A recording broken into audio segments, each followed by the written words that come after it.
Friends, during this year, when our Archbishop Emeritus celebrates the diamond jubilee of his first religious profession, it's also so beautiful to celebrate his birthday. And we were very happy to have him on the 11th of this month. When we had him there for the celebration, it was a real celebration. So he made it a real celebration. Towards the end, of course, we could have gone on for some more time. So on this occasion of his 88th birthday, we would like to really wish him God's choicest blessings. And today he becomes a superman. Okay, according to the Bible, 70 is the lifespan of an ordinary person. 80 for those who are strong. Now, what do you say about 88? Weak. So 88 is actually Superman. This is actually, according to the Bible, the strength that goes to a, and in fact, the long life, நீடிய அந்த வாழ்வு என்பது ஒரு இறைவனுடைய ஒரு மிகப்பெரிய ஒரு கொடை என்பதை நாம் புரிந்து கொள்ள வேண்டும். சில சமயங்களில் ஓகே, அந்த வயசான பிறகு கொஞ்சம் தளர்ச்சி இருக்கும், அந்த அந்த அந்த சக்தி இருக்காது. ஆனால் அதில் எவ்வளோ அதிகமான அந்த விவேகமும் அந்த அனுபவ பூர்வமான அந்த ஒரு அறிவாற்றலும் நமக்கு இருக்குன்றதை அவர்கிட்ட பேசுகிற சமயத்தில் தான் நமக்கு தெரியும். ஸோ இன்று நாம் நம்முடைய பாசமிகு பேராயர் அவர்களுக்காக நாம் சிறப்பாக ஜெபிக்க கூடியிருக்கிறோம், கடவுளுக்கு நன்றி சொல்ல கூடியிருக்கிறோம். இத்தனை நாட்களும் இத்தனை ஆண்டுகளும் அவர் வழியாக சமுதாயத்திற்கும் திருச்சபைக்கும் நம்முடைய சிறைசீர் சபைக்கும் அவர் இறைவன் செய்த அனைத்து நன்மைகளுக்காகவும் நன்றி கூறுகின்ற ஒரு பொன்னாள் இது. அதற்காகத்தான் நாம் இங்கு கூடியிருக்கிறோம். வழக்கமாக இந்த பர்த்டேஸ் எல்லாம் எப்பொழுதுமே நாம் அந்த மாதிரி ஞாபகம் இல்லை. இந்த பர்த்டே போட்டு நான் வந்திருக்கிறேன். So happy about that. ஒரு சின்ன ஒரு 2-3 கருத்துக்களை சொல்றதுக்கு முன்னாடி, இவரை பார்த்து வளர்ந்தவர்கள் நாங்கள். இவங்கெல்லாம் இப்போதான் இவங்கெல்லாம் இப்போ பிறந்தவங்க. இவங்கெல்லாம் நாங்கள்லாம் எங்களுடைய வயசுக்கு நாங்கள் இவரை பார்த்து வளர்ந்தவர்கள். 72 நாங்கள் 72 ஒரு கோஆர்டினேஷன் முடிஞ்சது நினைக்கிறேன். எங்கள் ஊருக்கு வந்தார். ஸோ அதோடு நான் ஸ்டார்ட் பண்ணுறேன். அதை வச்சுட்டு அந்த 72 எங்கள் ஊருக்கு ஆர்டினேஷன் வாங்கின உடனே எங்கள் ஊருக்கு வந்தார். ஏன்னா எங்கள் ஊரில் அவருடைய உறவினர்கள் இருக்கிறாங்க. எங்கள் வீட்டுக்கு எதிரிலே ரோஸ் சின்னம்மான்னு சொல்லுவோம். அவங்க அங்கே இருந்தாங்க. அப்போ வந்த சமயத்தில் பூசை வைத்தார், திருப்பலி நிறைவேற்றினார். திருப்பலி முடிந்த பிறகு ஒரு சின்ன ஒரு வரவேற்பு, உபசரிப்பு. அந்த உபசரிப்பின் பொழுது அவங்களுக்கு கொஞ்சம் அந்த பழங்கள் அதெல்லாம் கொண்டாந்து கொடுத்தாங்க. அப்போது முதல் கேள்வி அங்கே இருக்கிற, அதாவது ஒரு கிராமப்புறத்தில் இருக்கிறவங்களுக்கு எப்படி பேசணும் அப்படின்றத நான் முதல் முறையாக கற்றுக்கொண்டது அவர்கிட்ட தான் கற்றுக்கொண்டேன். கொஞ்சம் அந்த ஒரு அவங்களுடைய பாஷையிலே பேச ஆரம்பிச்சுட்டு கேட்டார், முன்னுக்கு போன்னு சொல்கிறவங்க யார் அப்படின்னு கேட்டார். பதில் சொல்கிறவங்களுக்கு நான் உடனே ஒரு ஆப்பிள் கையில் எடுத்து வச்சுக்கிட்டார். நான் ஒரு ஆப்பிள் பரிசு அவங்களுக்கு கொடுக்குறேன் அப்படின்னாரு. அப்புறம் கூட்டத்தில் ஒருத்தர் பஸ் கண்டக்டர் அப்படின்னாரு. உடனே பஸ் கண்டக்டர்னு சொன்ன உடனே தூக்கி போட்டார். அதாவது ஆக்சுவலி தட்ஸ் ட்ரூத். ஒரு பஸ் கண்டக்டர் என்ன பண்ணுவார், முன்னாடி போ தான் சொல்லுவார். அப்புறம் அதை வச்சுட்டு ஒரு கருத்து சொன்னார். நாம் மக்களை என்ன பண்ணணும், முன்னோக்கி செல்ல வைக்கணும், அவங்கள உயர்த்தணும், அவங்கள அதாவது முன்னால் தள்ளி விடணும், அவங்க வளரணும். அந்த ஒரு கருத்தை அந்த வயசில் இது 72 சொன்னது எனக்கு இன்னும் ஞாபகத்துக்கு. இப்போ எத்தனை வருஷத்துக்கு பிறகு, ஏறக்குறைய 52 வருஷத்துக்கு பிறகு எனக்கு ஞாபகத்தில் இருக்குது அது. ஸோ அத்தகைய ஒரு மனிதர் அவர். அதாவது அது காரணம் ஒன்று இருக்கு. சின்ன வயசுலிருந்தே அவர் எந்த ஒரு நிலையோடு வளர்ந்தார், எப்படி முன்னுக்கு வந்தார் என்பது அவருக்கு தெரியும். நம்ம யாருக்குமே தெரியாது. அவர் சொல்ல அப்பப்போ ஏதோ சொல்லி விடுவார். ஆனால் அந்த அவருடைய அனுபவங்களை நாம் கேட்கும் பொழுது நமக்கே கண்ணில் தண்ணி வர மாதிரி இருக்கும். அத்தகைய வலியோடு அதை அவர் சொல்லுவார். ஆனால் அத்தகைய வலியோடு அவர் மேலே வந்தவர்.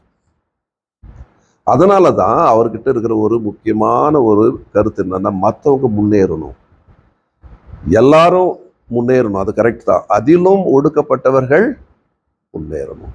ரொம்ப ஓரத்தில் இருக்கிறவங்க, அந்த விளிம்பில் இருக்கின்ற மக்கள் முன்னேறணும். சில சமயம் அந்த சமுதாயம் அவர்களை ஏற்றுக்கொள்ளாது. ஆனால் அவர்களுக்காக யாராவது ஒருத்தர் குரல் கொடுக்கணும். அப்படி குரல் கொடுக்குற சமயத்தில் இதை நிறைய பேர் ஏற்றுக்க மாட்டாங்க. அதையும் தாண்டி அந்த குரல் கொடுத்து கொண்டே இருந்தவர் தான், அதாவது மற்றவர்கள் முன்னேறணும், மற்றவர்கள் மேலே போகணும் அப்படின்னு சொல்லிட்டு இந்த சபையை துவங்கினது கூட அது ஒரு என்னை பொறுத்தளவில் அந்த ஒரு எண்ணத்தோடு அந்த ஒரு நோக்கத்தோடு தான். இல்லைன்னு சொன்னால் இது மாதிரி ஒரு சபையை துவங்க வேண்டிய அவசியம் கிடையாது. அவரும் தன்னுடைய வாழ்க்கையினுடைய அந்த இறுதி கட்டங்களில் இதை துவங்க வேண்டிய அவசியம் இருந்திருக்காது. ஆனால் அந்த மனசில் இருக்கிற அந்த ஒரு நோக்கம், குறிக்கோள், இலக்கு ரொம்ப கிளியரான ஒரு இலக்கு. மக்கள், அதிலும் விளிம்பில் இருக்கின்ற மக்கள் அந்த விளிம்பிலிருந்து வரக்கூடிய அந்த ஒரு மக்களால் அவர்கள் முன்னேற்றப்பட வேண்டும், உயர்த்தப்பட வேண்டும் என்ற ஒரு அந்த மிக உன்னதமான ஒரு இலக்கோடு அவர் இந்த சபையை கூட துவங்கியிருக்கிறார்கள் தான் நான் நினைக்கிறேன். இதில் இதில் நிறைய பிரச்சனைகள் வரும், மேடு பள்ளங்கள் இருக்கும். கண்டிப்பாக என்னுடைய ஒரு ஜபம் என்ன அப்படின்னு சொன்னால், இது தொடர வேண்டும், இன்னும் தொடர்ந்து ஒரு வெற்றிகரமான ஒரு சபையாக இது அதாவது சொல்றது ஒரு உயர வேண்டும் என்ற ஒரு எண்ணத்தோடும் ஒரு ஜபத்தோடும் இந்த நாளை நான் துவங்க ஆசைப்படுகிறேன். ஏன்னா அதுதான் அந்த ஒரு ஜபம் எங்ககிட்ட கேட்டுகிட்டே இருக்கிறார். ஓகே. இரண்டாவது அவரிடம் நான் பார்த்து ரசித்த, இன்னும் ரசித்து கொண்டிருக்கின்ற இன்னொரு முக்கியமான குணங்களில் ஒன்று அவருடைய அந்த பட்டறிவு. அது எப்படி சொல்றது தமிழ் இங்கிலீஷில் தெரியல. அதாவது it is an experiential knowledge and he has a sense of observation. மக்கள்லாம் பார்க்குற சமயத்தில் அதனால தான் எல்லாரும் இமிட்டேட் பண்ணுவார். நல்லா தெரியும் இல்லையா? யாராவது ஒருத்தர் கொஞ்சம் அவங்க பேசுறது 2 தடவை 3 தடவை கேட்டான்னா அதே மாதிரி பேசி காட்டுவார். இப்போ நான் போயிட்ட பிறகு என்ன மாதிரி பேசி காட்டுவார். So he has that gift mimicking people. அப்படின்னா அந்த எல்லாரும் அந்த அப்சர்வ் பண்ணுறவங்க தான் அதை செய்ய முடியும்.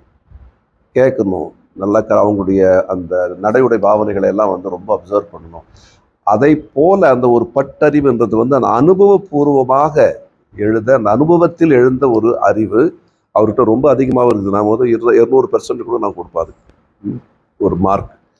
அந்த அறிவு இருக்கிறதுனால தான் அவர் அந்த இறை வார்த்தையை மக்களுக்கு புரிகிற மாதிரி கொண்டு சேர்க்கிறார். இந்த என்ன சொல்றது, இந்த அளவில் நாங்களாம் பேசுகிற சமயத்தில் இங்கே நின்றோம், இது கீழே போகாது. அவர் உங்களுடைய உள்ளத்தை தொடக்கூடிய அளவுக்கு அவர் செய்கிறார் என்றால் அந்த ஒரு காரணம் அந்த அனுபவங்களை புரிந்து கொண்டவர், மக்களுடைய அனுபவங்களை அவர் பார்த்தவர், அதை ரசித்தவர், அதன் வழியாக இறை வார்த்தையை கொடுக்க வேண்டும் என்ற ஒரு மனநிலையோடு அவர் வாழ்ந்தவர். அதனால்தான் அவர் பேச சமயத்தில் நான் ரசித்து கேட்பேன். என்ன ஒன்றுனா கொஞ்சம் ரொம்ப நீளமாகிட்டாக்க மற்ற சாமியார்களுக்கு துறவிகளுக்கெல்லாம் பிடிக்காது. ஆனால் அவருடைய இந்த ஸ்டைல், அந்த என்ன சொல்கிற அந்த கதை சொல்கிற மாதிரி அது ரொம்ப எனக்கு ரொம்ப ரசித்திருக்கிறேன் நான். ஏன்னா அந்த இறை வார்த்தையை மக்களுடைய உள்ளங்களில் சென்று சேர்க்கக்கூடிய ஒரு நல்ல ஒரு மனநிலையும் அந்த ஒரு உத்வேகமும் அந்த சக்தியும் அதுக்கு தேவையான அந்த திறமையும் அவரிடம் இருப்பதை நான் பார்க்கிறேன். அதுக்கு நான் கடவுளுக்கு எப்பொழுதுமே நான் நன்றி சொல்லுவேன். இப்போ இருக்கிற சில சமயங்களில் ஒரு தலைவர்களாக இருக்கின்றவர்கள் பேசும்பொழுது எப்பொழுதுமே அப்படியே மக்களுடைய உள்ளத்தை தொடர்றது வெகு சிலரே. அந்த மக்களுடைய உள்ளத்தை தொடக்கூடிய ஒரு நபர் அப்படி ஒருத்தர் இருக்கிறார் சொன்னால் நம்முடைய பாசமிகு பேராயர் அவர்கள் தான். மூன்றாவதாக நான் இது வரைக்கும் பார்த்துருக்கிறேன், இதை தான் நான் அந்த பெரம்பூர்லேயும் சொன்னேன், தனக்கென்று எதையும் வைத்துக் கொள்ளவில்லை. 88 வயசு, 60 ஆண்டுகள் ஒரு துறவி. அவர் துறவியாகவே இருக்கிறார். உங்களுக்கு நல்லா தெரியும், இந்த வீடு கூட அவரது கிடையாது, இந்த இல்லமும் வேறு யாருக்கும். ஆனால் அந்த இடத்துல நம்ம இருக்கிறோம். அந்த விதத்தில் நான் பார்க்கும் பொழுது எனக்கு ரொம்ப பெருமையாக இருக்குது. I am very very happy that there is one Salesian who lived for 60 years without amassing anything for himself. I think this itself is a reason for thanking God for doing this mass.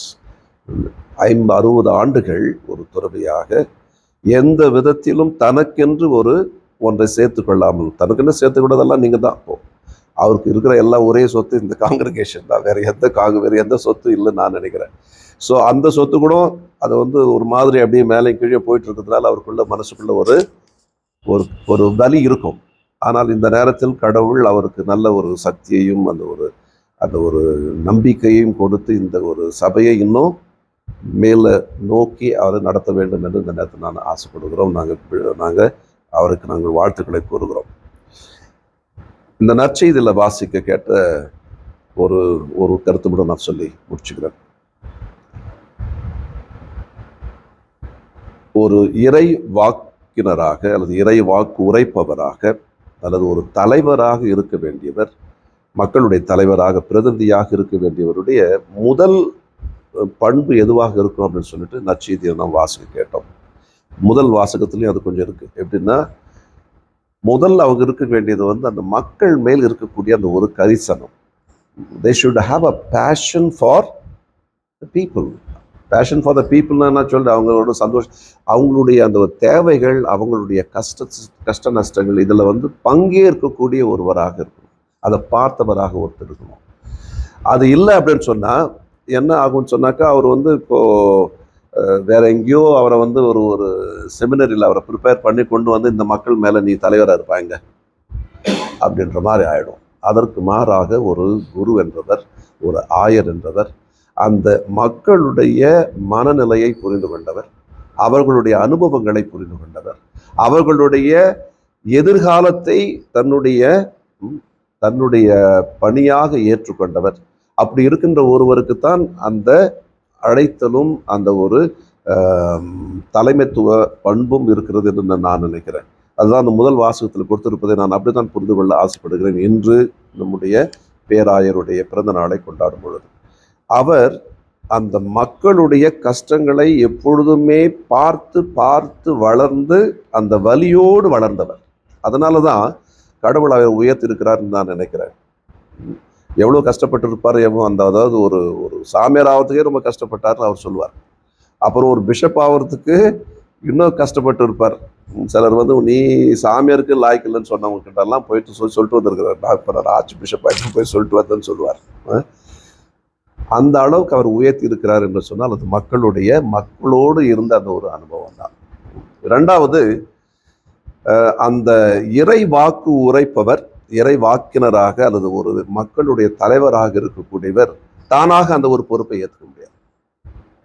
அது இறைவனுடைய ஒரு கொடையாக இருக்க வேண்டும், ஒரு அழைத்தலாக இருக்க வேண்டும், அங்கீகாரமாக இருக்க வேண்டும், ஒரு அருட்பொழிவாக இருக்க வேண்டும். அதைத்தான் நாம் இன்றைய நற்செய்தி வாசகத்தில் வாசிக்க கேட்டோம். ஆவியினுடைய அந்த ஒரு அங்கீகரிப்பு, அந்த ஆட்கொள்ளுதல் இருக்க வேண்டும். அப்பொழுதுதான் அவர் ஒரு தலைவராக இருக்க முடியும்.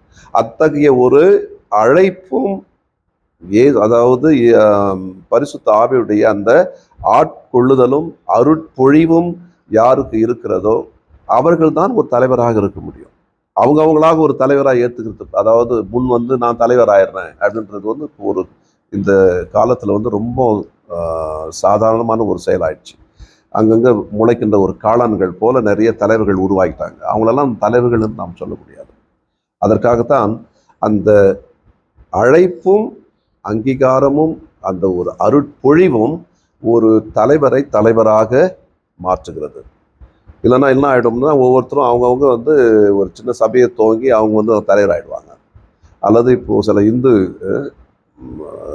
சமயங்களில் நாம் பார்க்குறோம், சில அதாவது நிறைய பேர் வந்து அதாவது சாமியார் ஆகிடுவாங்க. அவங்க என்ன சாமியார் மட்டும் கிடையாது, நான் தான் கடவுளுடைய மறு பிறப்புன்னு வேற சொல்லிடுவாங்க. இப்போதான் சொல்கிறாங்க இல்லையா, நம்முடைய பிரதமரையே வந்து ஏதோ அவர் வந்து இயற்கையாக பிறக்கவில்லையா, அவர் வந்து கடவுளோட அனுப்பப்பட்டவர், ஒரு கடவுளுடைய மறு பிறப்புன்னு சொல்றாங்கல்ல. ராகுல் காந்தி தான் சொல்றாரு. அவர் அதுவும் அவர் எப்படிதான் அதை புரிஞ்சுக்கிறாரு தெரியல. ஆனால் நேராக சொல்லிடுறாரு, நான் வந்து is not born of it's not naturally born, but is கடவுளுடைய ஒரு இது மாதிரி இருக்கிறவங்க நிறைய பேர் இருக்கிறாங்க. அவங்கள வந்து நம்ம தலைவர்னு சொல்ல முடியாது. அவங்க இன்று வளர்ந்து அல்லது இன்று உதித்த வந்து ஒரு காளான் போல தான், அப்படிதான் நான் பார்க்குறேன். அதனால ஒரு தலைவராக இருக்க வேண்டியவங்க தான் ஒரு அழைப்புன்னு ஒன்று இருக்கு. அந்த அழைப்பு கொடுக்கின்றவர் அந்த ஒரு இறைவன். அந்த இறைவனுடைய அழைப்பும் இறைவனுடைய அந்த அருட்பொழிவும் இருக்கின்ற அந்த ஒரு நபராக இருக்கும் பொழுதுதான் நம்முடைய பணியில நம்ம கொஞ்சம் முன்னால ஒரு ஒரு நல்ல ஒரு உத்வேகத்தோடு அந்த ஒரு பணியை நம்மளால செய்ய முடியும். அதான் நான் பார்க்குற ஒரு முதல் கருத்தை நான் பார்க்குறேன். அழைப்பு, அருட்பொழிவு, இது ரெண்டுமே இறைவன் நமக்கு கொடுக்கக்கூடிய ஒரு மிக உன்னதமான ஒரு கொடை. இரண்டாவதாக அந்த நபருக்கு இருக்கக்கூடிய ஒரு பண்புகளில் மிக முக்கியமான ஒரு பண்பு என்ன அப்படின்னு சொன்னால், அந்த தனக்காக வாழாத ஒரு பண்பு. எப்படி ஒரு எம்எல்ஏ வந்தவொடனே என்ன சொல்லுவாரு? he will have a manifesto அப்படின்னு சொல்றாங்க இல்லையா? ஒரு எலெக்ஷனுக்கு வரவங்க ஒரு மேனிஃபெஸ்டோடு வருவாங்க, ஒரு அறிக்கை, தேர்தல் அறிக்கையோடு வராங்க இல்லையா? அந்த தேர்தல் அறிக்கையோடு வரவங்க அந்த தேர்தல் அறிக்கையை கொடுத்த மறாத நாளே வந்து அதை மறந்துடுவாங்க. ஆனா அந்த இறை வாக்கினரும் அந்த இறை வாக்கு உரைப்பவரும் தான் சொல்கின்ற அந்த ஒரு செயல், அந்த சொற்களிலே தங்களை இணைத்துக் கொள்வார்கள், தங்களை பிரதிபலிப்பார்கள். அப்படி இல்லைன்னு சொன்னா அந்த வார்த்தைகள் வந்து சும்மா வார்த்தைகள், அர்த்தமில்லாத ஒரு வெற்று பேச்சாக முடிந்துவிடும். சில சமயங்களில் நான் வந்து இந்த ஜீசஸ் ஆஃப் நாசரத் என்ற ஒரு ஒரு ஒரு படம் ஒன்று எடுத்தாங்க, ஞாபகம் இருக்குன்னு நினைக்கிறேன். ஜஃபர் அலியுடைய ஒரு அதில் பார்த்தீங்கன்னா ஒரு நல்ல அழகான ஒரு சீன் வரும் கடைசியில். இந்த சீனை வந்து நீங்கள் திரும்பி எப்பயாவது சான்ஸ் கிடச்சுன்னா அது பாருங்கள். நீங்கள் இப்போ கூட பார்க்கலாம், கூகுளில் போய் சர்ச் பண்ணிங்கன்னா கிடைக்கும். ஜீசஸ் வந்து உட்காந்துட்டு அந்த இரவு அந்த உணவின் பொழுது மக்களோட வந்து